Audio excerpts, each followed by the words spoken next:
think, can you guys hear me okay? It doesn't come through the speakers. They didn't set it. They're recording it for. Oh, they're recording it. Okay.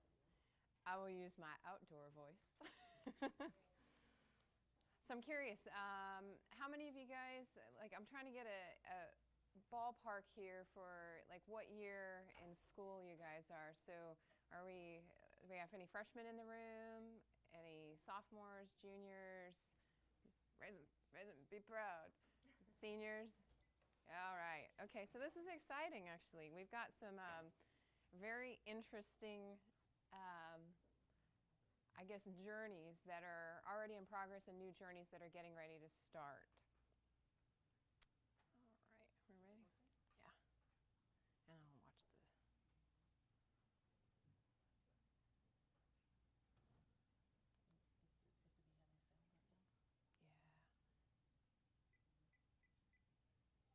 Is it supposed to be having sound right now?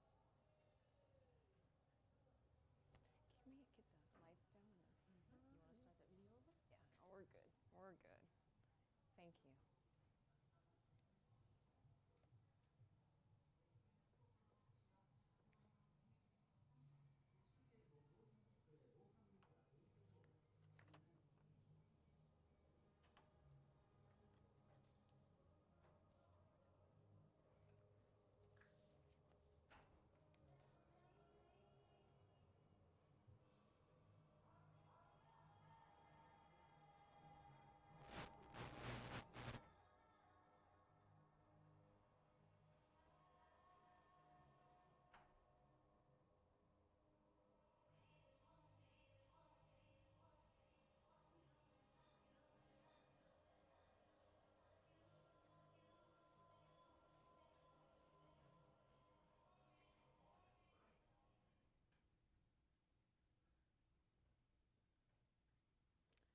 I want every single person in this room right now to go ahead and close your eyes.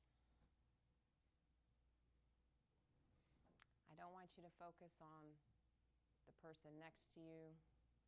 I don't want you to focus on the person 3 rows in front of you. I want you to just be present in the moment with yourself.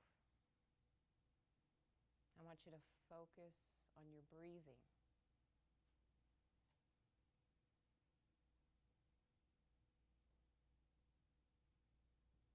I want you to focus on bringing in a sense of calmness. I want you to be present in this moment.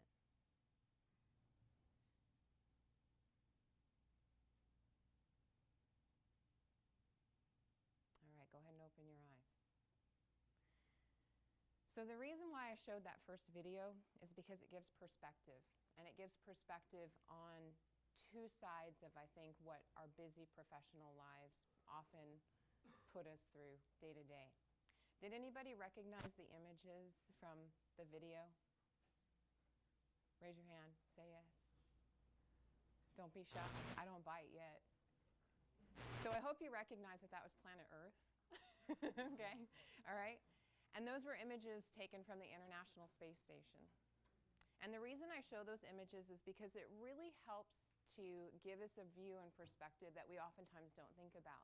That we are literally a speck of dust in this gigantic universe, and yet we play a very important role in our activities day to day, not only with each other, but how we impact the world. The first part of that video often, I think, brings up feelings of stress, of how we feel like we're going through our lives from day to day. And really showing that second part helps to kind of give you the view of the forest through the trees. So the first part of my talk here is going to focus on stress, and this is no secret. I mean, I think if you read polls and you focus on what you're hearing in the media with stuff, when you go to a physician's office, most of the time people are going to agree that I think Americans are feeling more stressed than ever before. And there's multiple things that lead to this. Oftentimes, poor health choices are the outcomes of this. So, the picture of somebody going through the drive-through. I think feelings of poor self-worth come from this, and almost this faceless, like, what do I have to give to a society where I feel like I possess nothing unique about myself? some of these feelings are engendered, I think, by stress. But I want you to also realize that your reaction to stress is just as important, and you can oftentimes have very positive things that come from stressful situations. So when you look at like what are the most cited stressors, what do you guys think? Like what stresses you out the most? And you guys just feel free to throw them out. School, all right? Okay, so school, work, they kind of go in the same category. What else? Deadlines. Yes, so kind of the work. What else? Not knowing the future. All right, that's a great one. What else? I wonder what my boyfriend is thinking. Yes! Relationships, that's one, for sure. What's that? Finances. You guys are hitting them all. What else? Now that I'm talking to, on average, I'd say what's the average age in here? Maybe early 20s-ish?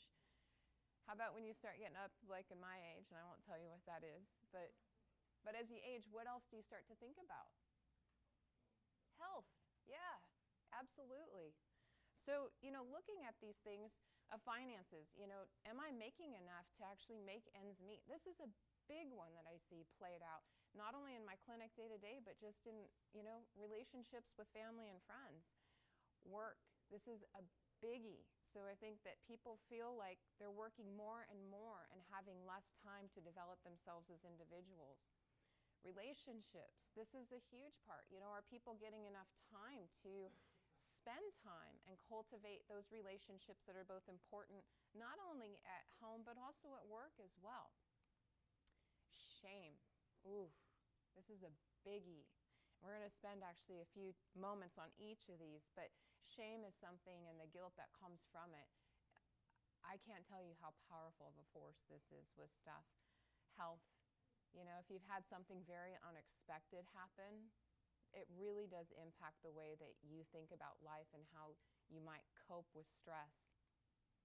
So, in thinking about this, I want to ask the question, we're not advancing here. All these things basically, like I said, they lead to a loss of self-control. So I want to ask a different question then, because, have you thought about like what it would be like to live in the day of our ancestors? I mean, that's kind of stressful if you actually had to go out and hunt and forage for your own food every day, and oh yeah, by the way, you might get run over by like a woolly mammoth or something, or get eaten alive by something else that's higher than you on the food chain. That's pretty stressful, and much less the thought of food and shelter and safety. We don't, thankfully enough, most of us don't have to live with those daily stressors. So why is it then that we're so stressed more? What do you guys think is going on? Well, I'd like to actually offer that I think our coping mechanisms have not kept up for this constantly evolving world that we're in. And so we're going to take a closer peek at this. So it's time for an exam. I don't want you guys to be stressed out about it. This is not your typical exam. What we're going to do is actually take a peek at some of these common stressors and try to dissect out why people identify them as triggers so frequently. So this is one of my favorite quotes. Right? Yeah, I heard it. Ooh. This is so important, right, when we start talking about finances. So for those of you that haven't read it, today there are three kinds of people: the haves, the have-nots, and the have-not paid for what they haves. So talking here about acceptable debt. How many of you guys have heard this phrase? Okay, I'm going to introduce it to you. I might be a physician, but this is so important to understand at a very early age with stuff. So acceptable debt is basically debt that we are okay taking on because we feel it serves a bigger, broader, larger purpose in our lives. So there are certain types of acceptable debt, and this is not black and white. There's certainly some gray zones to this. One of the biggies. How many people think it's okay to have a mortgage? Raise your hand. Why? You need a house, right? You need shelter. Okay. You could go out and rent, right? But when you look at like having a mortgage, oftentimes people say, you know what? I'm okay having a creditor own me for that amount for 30 years or 15 years or however long your mortgage is. Because gosh darn it, I need a roof over head and I want to be somewhat comfortable in my life.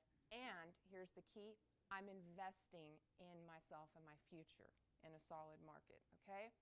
What about though when suddenly you become house poor and you're struggling to make ends meet because the mortgage has suddenly outstripped you of all of your resources? Is that a form of acceptable debt?